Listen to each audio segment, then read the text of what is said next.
Method में x A निकालते हैं by equating movement of areas, area को क्या करेंगे, मूवमेंट लेंगे तो उसको इक्वेट करेंगे तो आपको क्या मिल जाएगा, इसका ये जो है इसका actual depth of neutral x.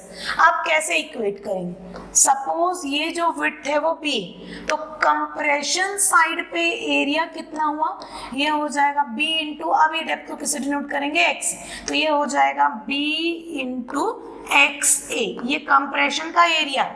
अब इसका न्यूट्रल एक्सिस से डिस्टेंस कितना होगा, तो सीजी डिस्टेंस लेंगे क्योंकि ये पूरे इसमें फैला हुआ है, तो ये हो जाएगा एक्स ए डिवाइडेड बाई 2, तो ये हो जाएगा x A divided by 2।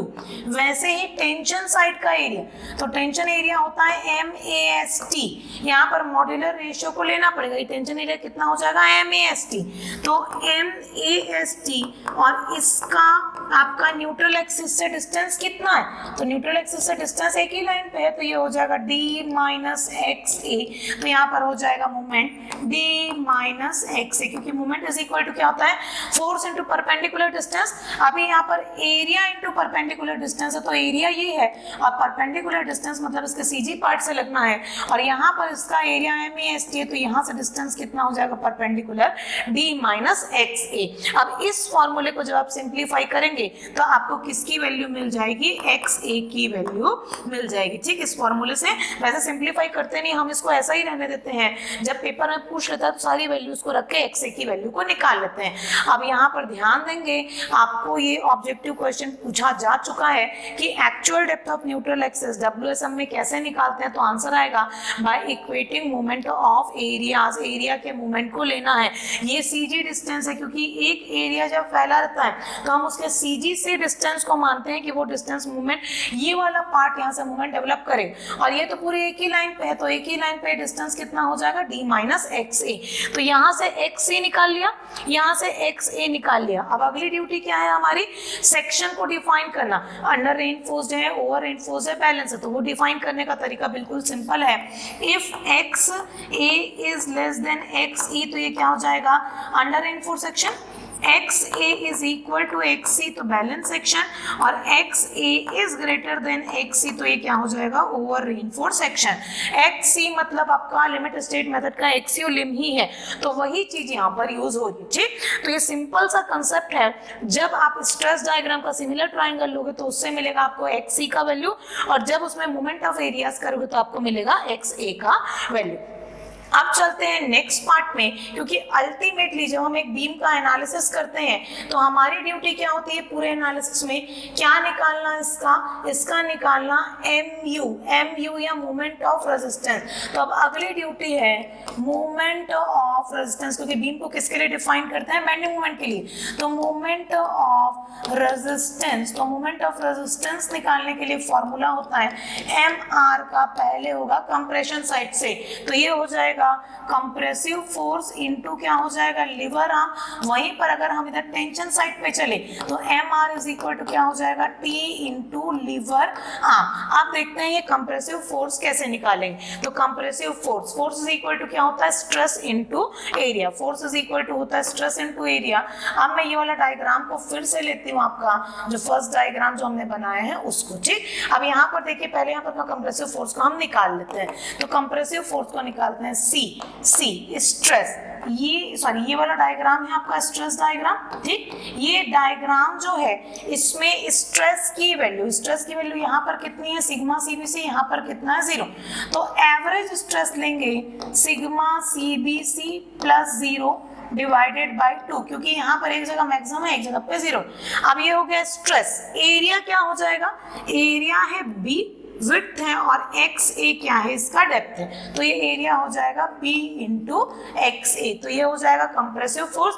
Compressive force की वैल्यू कितनी निकल गई, बी इंटू ये सिग्मा सीपीसी प्लस 0, ये एवरेज स्ट्रेस लिया, और यहाँ पर लिया बी, इसकी विड्थ, और ये एक्स ए क्या है, इसका actual depth of neutral depth. वैसे ही जब टेंसाइल फोर्स की बात करेंगे तो टेंसाइल फोर्स का फोर्स इंटू क्या करेंगे, स्ट्रेस इंटू एरिया करेंगे, तो एरिया कितना है, एम ए एस टी और इसमें स्ट्रेस तो एक ही लेवल पे लग रहा है, तो स्ट्रेस की वैल्यू कितनी है, sigma S T divided by M, तो ये एम एम कैंसिल हो जाएगा, ये मिलेगा आपको ए S T sigma S T. अब आता है लिवर आर्म। लिवर आर्म क्या होता है, इस कंप्रेशन का जो फोर्स लग रहा है उसका टेंशन फोर्स है डिस्टेंस। तो लिवर आर्म को दिखाने के लिए पहले ये डायग्राम में कुछ चीजें मैं इरेज कर लेती हूँ जी, इसको इरेज करते हैं, इस वाले पार्ट को, ये वाले पार्ट को थोड़ा सा हटा देते हैं ताकि हमको कंप्रेसिव और टेंसाइल फोर्स क्लियर दिख सके। ठीक, तो ये वाला पार्ट को मैंने हटा दिया यहाँ पर, इसको भी डिलीट कर देते हैं ताकि कंप्रेसिव स्ट्रेन डायग्राम को भी हटा देते हैं, काम नहीं है इसका।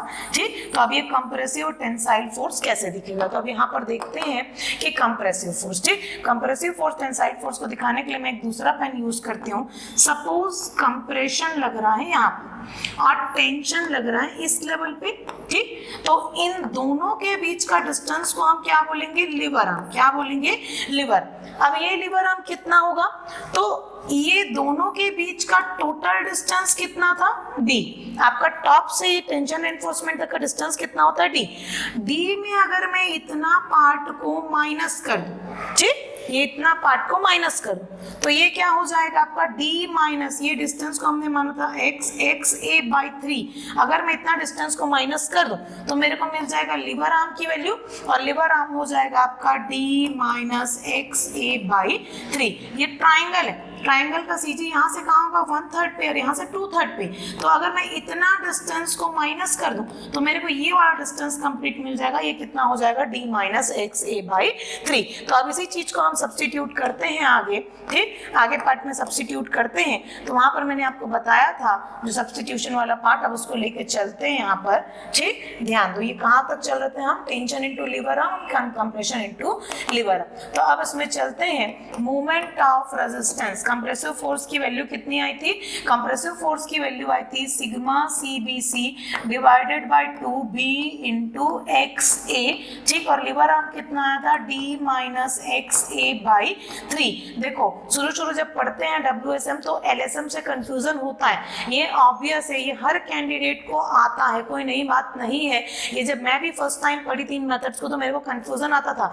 इसको शॉर्ट आउट करने का सबसे अच्छा तरीका है, एक साइड LSM की कॉपी रखो, एक साइड WSM की कॉपी रखो और दोनों को कंपेयर करके चलो, इसमें कैसे XU निकाला था, इसमें कैसे XA निकाला, इसमें कैसे XU लिम निकाला, इसमें कैसे XC निकाला, इसमें क्या मेथड लगाया MR निकालने के लिए, इसमें MU निकालने के लिए क्या मेथड लगाया।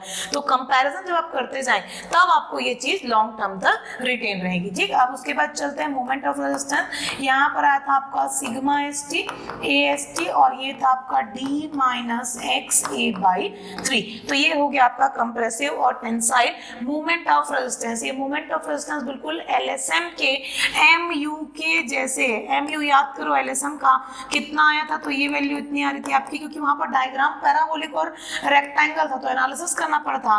0.36 FC के B into XU, D minus 0.42 XU था वहां पर फॉर्मूला, और यहाँ पर जब आपका टेंशन साइड से निकाले तो ये कितना आया था 0.87 FYAST D माइनस 0.42 XU, ठीक, D माइनस 0.42 XU ये फॉर्मूला था। ठीक, तो देखो ये लिमिट स्टेट का है और ये वाला किसका है, आपका वर्किंग स्ट्रेस मेथड। अब एक कंपैरिजन बनाते हैं। ठीक, कंपैरिजन बनाते हैं, आपका लिमिट स्टेट में लिवर आर्म कितना था, तो लिवर आर्म की वैल्यू LSM में कितनी आई थी आपकी, ये वाली D माइनस 0.42 XU। वहीं पर अगर मैं बोलूं लिवर आर्म WSM में कितना, ये पूछता है ऑब्जेक्टिव क्वेश्चन, ये होता है D minus x a by 3। कितना होता है, D minus x a by 3। तो ये कंपैरिजन पूछता है। ठीक, आपका WSM और LSM में दोनों में वैल्यू अलग अलग है।